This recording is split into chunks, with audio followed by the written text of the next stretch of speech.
मैं मीनू जी के पास आ जा रहा हूँ और हम लोग के अभिभावक के तौर पे ओम चानी साहब सबसे सीनियर है आपके पास, सबसे बाद में आप हम सब लोगों की बात को समझाइएगा।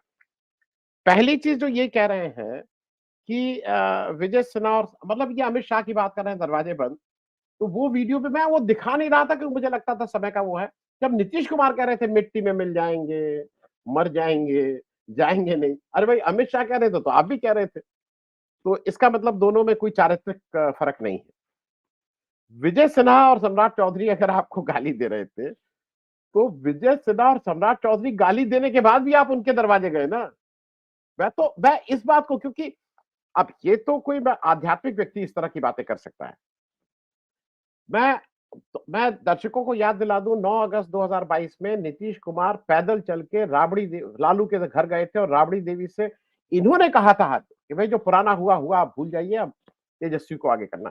वो सारी उस पे है, पब्लिक डोमेन में वो सारी चीजें हैं। एक दो जो चीजें कह रहे हैं, जो धनंजय जी कह रहे हैं, मैं उसको इसलिए क्योंकि ये दर्शक भी इसको लगता है कि ऐसी ऐसी बात कि लालू जी ने ये किया। अरे भैया, लालू जी ने तो कहा था बारात लेने। जब पहली मीटिंग पटना में हुई तो नीतीश कुमार अगवानी करने केवल एक आदमी की गए थे, उसका नाम राहुल गांधी है। एयरपोर्ट और किसी को लेने नहीं गए थे। तो आप अगर राहुल गांधी की अगवानी करने जाइए तब तो बड़ी अच्छी बात, अगर वो लालू यादव कुछ कहते हैं तो वो बड़ी गलत बात। दूसरी बात, आप कह रहे हैं कि ये राहुल गांधी ने उस मीटिंग में ये कहा था कि ममता बनर्जी जी से भी बात कर ली जाए। उन्होंने ये नहीं कहा था, उन्होंने कहा था उनसे भी बात कर ली जाए। नीतीश जी इंसिस्ट कर रहे थे कि जब वो नहीं आई है तो उनसे बात करने की क्या जरूरत। अरे बुलाया तो आपने था, ममता जी को तो आप लेके आए, अरविंद केजरीवाल को आप लेके आए, और अब आप कह रहे हैं कि उनसे ना बात की जाए। तीसरा, जो मैं अभी भी नहीं समझ पा रहा हूं, जो कुछ लोगों को ये लगता है कि नीतीश जी एक नेशनल रोल के लिए आए थे कांग्रेस में, और कांग्रेस ऐसा नहीं कर, तो कांग्रेस क्यों नहीं ज्वाइन कर लिए थे? कांग्रेस से तय किए होते कि भाई मुझे नेशनल रोल चाहिए, मैं कांग्रेस ज्वाइन कर रहा हूं, जेडीयू को मर्ज कर रहा हूं, बिल्कुल ठीक बात थी। और उसके बाद कांग्रेस कुछ करती तो इनका मतलब आप रहिएगा दूसरी तरफ, कांग्रेस को क्या करना चाहिए ये अब आप डिक्टेट करिएगा। और तीसरी बात, अब जब आप बीजेपी के साथ जा रहे हैं तो आप कौन से नेशनल रोल में जा रहे हैं ये हम सब लोग भी देखेंगे कि आपने कौन सा आपका नेशनल रोल है। अब मीनू जी, जिस बात पे मैं आ रहा हूं, जो मुझे लग रहा है, और मैं शाम से 2-3 लोगों से मैंने अलग अलग चैनल पे भी बात की, इसको कोई माने चाहे ना माने, ये बिल्कुल ठेठ षड्यंत्र है बीजेपी का, जो 18 महीने पहले, मैं अब इस पे मुझे कुछ कुछ होने लगा है। मैं आपसे इसलिए पूछ रहा हूं कि जिस तरह से मैं समझ रहा हूं, आप बताइए इसमें कहां कहां गलतियां हैं। नीतीश कुमार को एक साजिश के तहत यहां भेजा जाता है विपक्ष में, नीतीश कुमार से कहा जाता है कि ये सब बनाओ।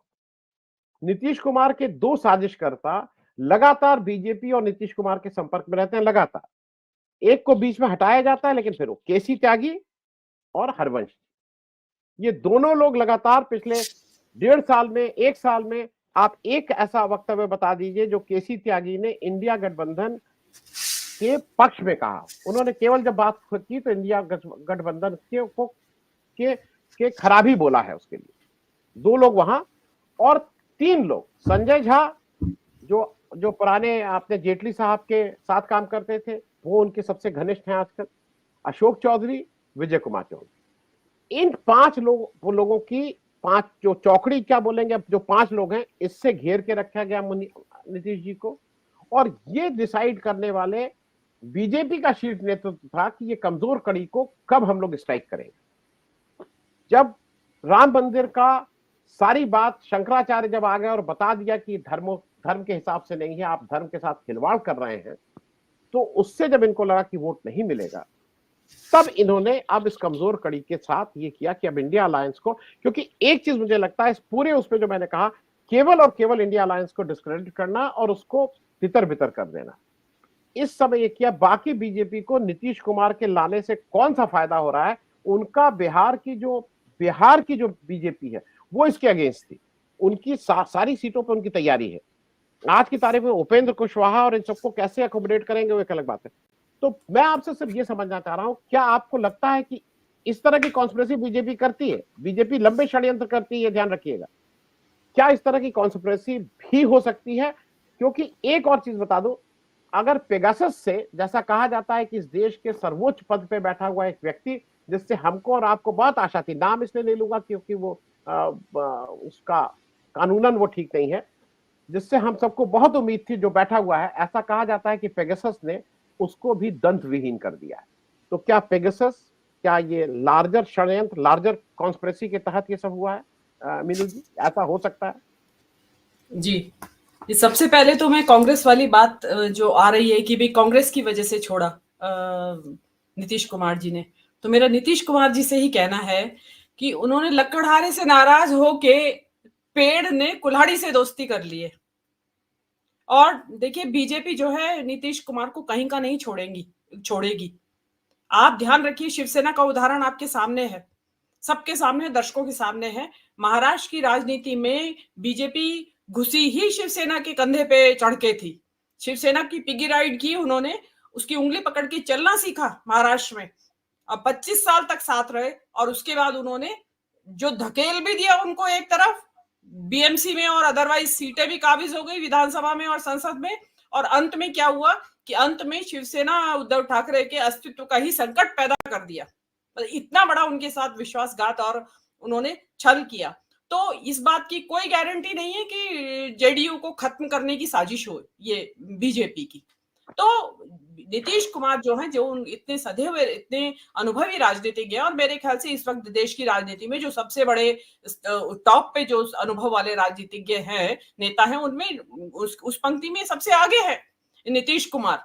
लेकिन आज जो हम सब यहाँ बैठे हैं और जिस चीज का हम अफसोस कर रहे हैं वो ये है कि आज इस देश का लोकतंत्र और इस देश का संविधान खतरे में है, वेंटिलेटर के ऊपर है इस देश का लोकतंत्र इस वक्त।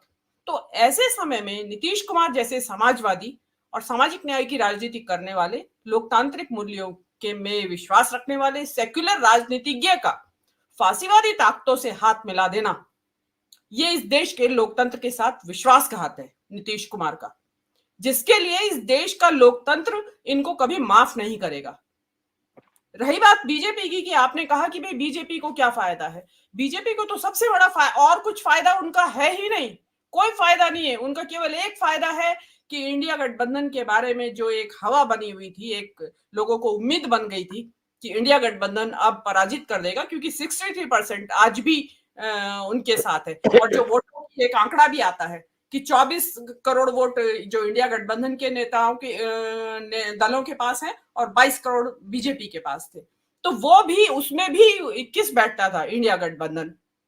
तो अब हम ये जानना, ये इसमें जब ऐसा होता है कि इंडिया गठबंधन बनाने वाला जो इसने इनिशिएटिव लिया वो ही नेता हम तोड़ लाए। अब आप मोदी जी के, आप जानते हैं कि किस तरीके से वो चिल्ला चिल्ला के, नाटक करके, हाथ फेंक फेंक के, तरह तरह की मुद्राएं बना के बताएंगे कि मैंने जो जो वहां की जो इंडिया गठबंधन की जो दुल्हा था, मैं तो उसे ही अबडक्ट कर, उसका ही अपहरण कर लाया हूं मैं तो आप मतलब जिसको कहते हैं ना मुंह उतारने वाली बात है, उन्होंने एक जो भी खेला है। अब इसमें सवाल ये आता है कि भाई नीतीश कुमार गए क्यों, जबकि ये पता था, शिवसेना का उदाहरण, जेडीएस का उदाहरण कर्नाटक वाले का उनके सामने था, और उनका अपना उदाहरण खुद का है गुजरात, बिहार में, जब उनकी जो 44 सीटें रह गई विधानसभा में, 44 है या 43 एग्जैक्टली, आप करेक्ट कीजिएगा, तो वो जो सीटें रह गई वो भी तो इसी वजह से रह गई है कि वहां चिराग पासवान मॉडल उन्होंने लगाया विधानसभा में, इसीलिए उनकी सीटें की संख्या घटी। तो उनको पता था कि किस तरीके से सलामी स्लाइसिंग करती है बीजेपी, धीरे धीरे काटती है। ऐसा नहीं है कि अचानक से बॉम्ब डाल देगी जेडीयू के ऊपर, वो धीरे धीरे काटेंगे। तो नीतीश कुमार को ये समझना चाहिए था कि मेरा इस वक्त कर्तव्य क्या है। और रही कन्वीनरशिप की बात या प्रधानमंत्री पद की बात, तो मेरे ख्याल से ये प्रधानमंत्री पद की अभिलाषा रखने का समय नहीं है। इसमें कोई भी पार्टी हो विपक्षी गठबंधन की, किसी के लिए भी इस वक्त देश के लिए जो बलिदान करना पड़े इस देश के लोकतंत्र के लिए, वो करने के लिए सभी नेताओं को तैयार रहना चाहिए। अब जो, और तीसरी बात, चौथी बात आपकी बात ये आ रही है कि भाई आखिर कारण क्या रहा कि कोई भी नहीं समझ पा रहा है। जो बिहार की राजनीति से जुड़े हुए, सीधे बिहार से जुड़े हुए लोग हैं, वहां से पत्रकार हैं या जो विश्लेषक हैं, वो भी नहीं समझ पा रहे हैं। तो मुझे ऐसा लगता है कि देखिए, मेरी अपनी असेसमेंट है, इसके बारे में मैं गलत भी हो सकती हूँ, लेकिन जो नीतीश कुमार जी ने एक विधानसभा में उदाहरण दिया था, उन्होंने कुछ जनसंख्या के बढ़ने के ऊपर एक बड़ा अश्लील, अभद्र सा उदाहरण दिया था, और जिस तरीके से वो एक एक्सप्लिसिट डिटेल बता रहे थे, मुझे ऐसा लगता है कि उनका कॉग्निटिव इम्पेयरमेंट शुरू हो गया है, जो कि ओल्ड एज में, मतलब एडवांसिंग एज के साथ एक नॉर्मल होता है।